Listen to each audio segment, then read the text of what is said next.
Sermon 81 of Nahjul Balagah is called Ara, and like a lot of sermons, we have its starting of praise to God and defining the uniqueness of God, the utmostness of God in everything worthwhile. And we are herein reminded that the world is full of corruption, but it's our place to experience the rewards, to take what we're supposed to take. Saying 83,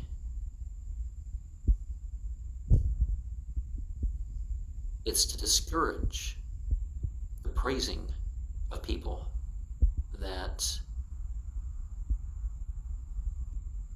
are not liked by one, that aren't actually admired by someone.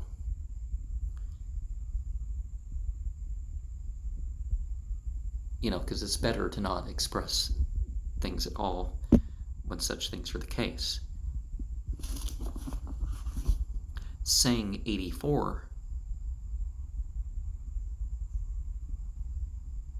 sort of refers to the battle of the fittest, although those who die in battle are not, necessarily not as fit.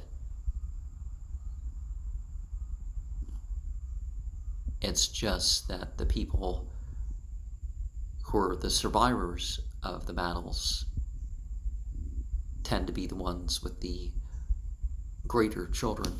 At least that's, how it used to be in most societies, because they'd be more likely to get more wives or and all that. Saying 85 reminds us to not give up on the idea that, we don't know. One of the things that I express along that regards is, I'll see if I can find out. Because I at least try to reference into everything. Now, Sermon 81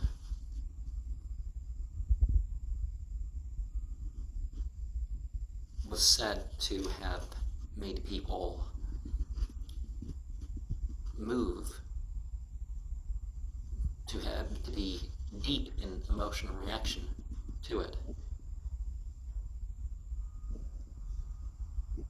It reminds us to use our perception, to use the means at our hands, to seek the shelter of this world as a means towards acting in a way that spiritually frees us from that world, to use our opportunity for repentance.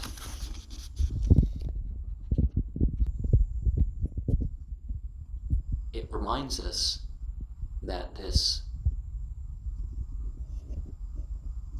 existence incarnated is something that, that's more or less ever changing.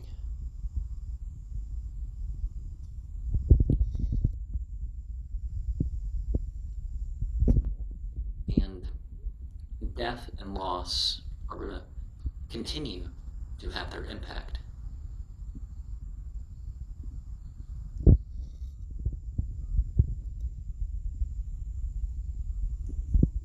And so let's focus on hurrying to carry out, acting carefully, of course, to carry out what seems to be commanded us of God.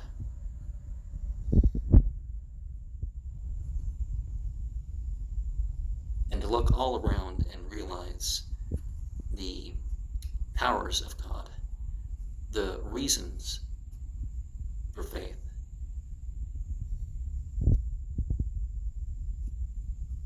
That the right path is something we can be totally upon. To take the lessons from action and inaction.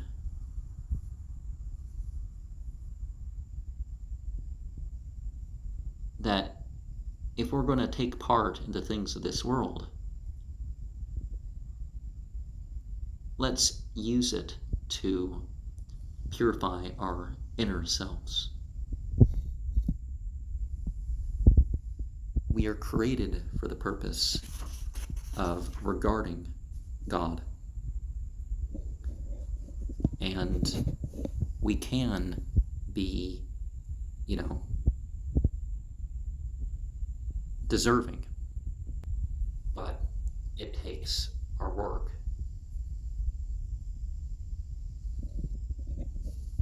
One should use and enjoy one's youth, one's old age, be patient with the difficulties of each of these stages of life. I've seen some people make some ridiculous doctrines about how, you're not accountable if you're under 40. It's like, just because there's a prayer in the Quran about a person who turns 40 doesn't mean that no one's accountable for that, because it definitely talks about the age of accountability and checking their mental status in terms of the property. And of course that would apply to the issue of dowry and stuff too, so you can't be on either end of the finalizing of marriage unless you've reached that age. But after that, we still get further chances for our mind to change a bit. Do you say at about 25 to 30 or something there's another stage? Do you that starts? And then again, do you say it's 60 another stage starts? Or 70 or whatever it is? So we have at least another couple stages after adolescence to give us another chance to shift a little bit and be guided. I encountered a guy who accepted Islam when he was in his 80s, and he memorized the Quran in his last 2 and some years of life,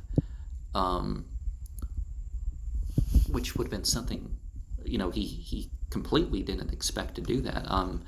I met him the year that he died, and he said that was it Olympia, Washington, or was it Tacoma? I forget which community it was in, but he said he was never somebody who memorized music, and did the sort of thing that I have tried to do, to listen to the Quran twice a month. I haven't in the past couple years kept up that rate, but that used to be my standard. But it's of course for the devotional purpose. And this sermon reminds us of saying the extra prayers and to not focus the day on sleep. I mean, sometimes you need sleep during the day because the things are long, but focus on the eternal bounties. And certainly short sleep periods actually work better than long sleep periods. If you break it into 2 or 3 segments of at least an hour and a half apiece, then you sleep better. I'll even sleep in 4 segments. Well, I guess even 5 sometimes, but I mean, not straight up an hour and a half, that sort of thing, but rather than focusing on fear, one should regard the risks a bit. And one of the ways to enjoy yourself in life is to focus on being serious and take lessons from the different stages of our production, of our development, of our